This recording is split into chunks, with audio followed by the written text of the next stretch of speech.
Kiratpur express news से मोहम्मद परवेज की खास रिपोर्ट। दबे कुचले वंचित की आवाज बनने के साथ साथ सशक्त विपक्ष की भूमिका भी निभाए पत्रकार AS Khan. Bijnor IRA international reporters association IRA की किरतपुर नगर टीम ने हिंदी पत्रकारिता दिवस के अवसर पर एक शानदार कार्यक्रम का आयोजन कर पत्रकारों को सम्मानित किया। इस अवसर पर किरतपुर आयरा से जुड़े पत्रकारों के साथ साथ नगर के अनेक वरिष्ठ पत्रकारों के साथ साथ आयरा के प्रदेश अध्यक्ष राजधानी लखनऊ के वरिष्ठ पत्रकार एएस खान ने भी अपनी उपस्थिति दर्ज कराई।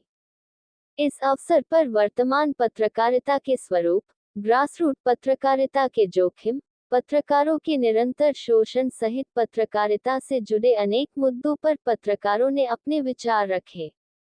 अपने संबोधन में वरिष्ठ पत्रकार याकूब मलिक ने आयरा इंटरनेशनल रिपोर्टर्स एसोसिएशन को पत्रकारिता दिवस को उत्सव के रूप मनाने के लिए नगर अध्यक्ष मुसैब सिद्दीकी, उपाध्यक्ष सलीम राशिद तथा महासचिव परवेज सलमानी को बधाई देते हुए कहा कि आयरा किरतपुर ने नगर के पत्रकारों को जोड़कर एक मंच पर एकत्रित करने का काम किया है, जो सराहनीय है।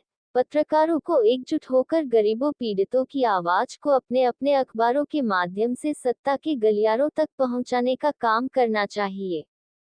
वरिष्ठ पत्रकार दिलशाद अलवी ने निष्पक्ष पत्रकारिता पर अपने विचार रखते हुए कहा कि पत्रकार अगर नैतिक मूल्यों का पालन करते हुए सच लिखता है तो उसको बदनाम करने का प्रयास किया जाता है ताकि वो प्रताड़ित होकर अपने मार्ग से भटक जाए तथा निष्पक्ष लेखनीय पटल पर ना उभर पाए। ऐसे समय में अन्य नैतिकतावादी पत्रकारों का दायित्व बनता है कि वे सच लिखने वाले पत्रकारों का मनोबल टूटने ना दे तथा नैतिक मूल्यों की लड़ाई में सच के साथ मजबूती से डटे रहे। कार्यक्रम में मुख्य अतिथि के रूप में सम्मिलित हुए राजधानी लखनऊ के वरिष्ठ पत्रकार तथा आयरा इंटरनेशनल रिपोर्टर्स एसोसिएशन के प्रदेश अध्यक्ष एएस खान ने कहा कि पत्रकारिता आम जनता और शासन के बीच पुल का काम तो करती ही है, साथ ही लोकतंत्र में अगर विपक्ष कमजोर हो तथा सत्ता अपनी शक्ति का दुरुपयोग करती हो तो पत्रकारिता को सशक्त विपक्ष की भूमिका में ढलना होता है। सरकार की आंख में आंख डालकर सवाल करने होते हैं। संवैधानिक दायित्वों की रक्षा के लिए आंदोलन तक करना पड़े तो वो भी करना होता है। विश्व की अनेक सफल क्रांतियों की जनक पत्रकारिता ही रही है तथा भारत की आजादी में भी पत्रकारिता ने महत्वपूर्ण एवं निर्णायक भूमिका निभाई है। इसीलिए पत्रकारिता को लोकतंत्र का चौथा स्तंभ कहा गया है।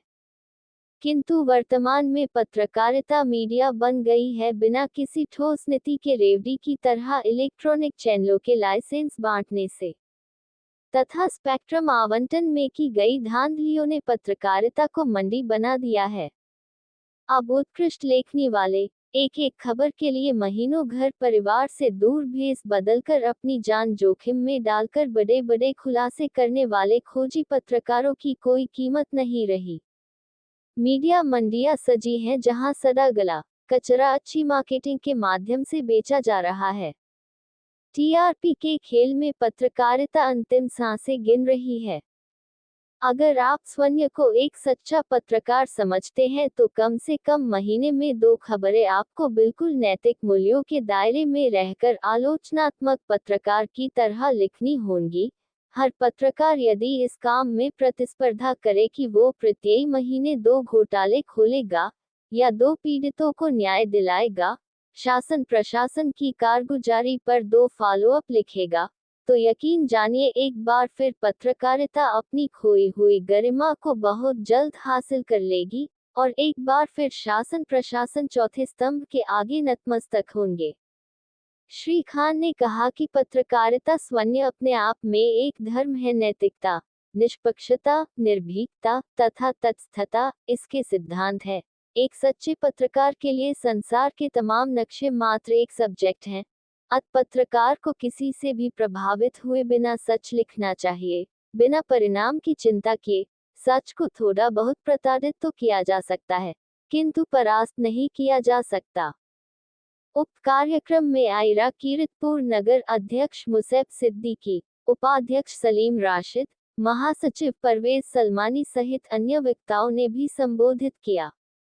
कार्यक्रम के अंत में सभी पत्रकारों ने राजधानी लखनऊ के वरिष्ठ पत्रकार तथा दैनिक बिजनौर टुडे के लखनऊ संस्करण के संपादक एएस खान को शाल उठाकर सम्मानित किया।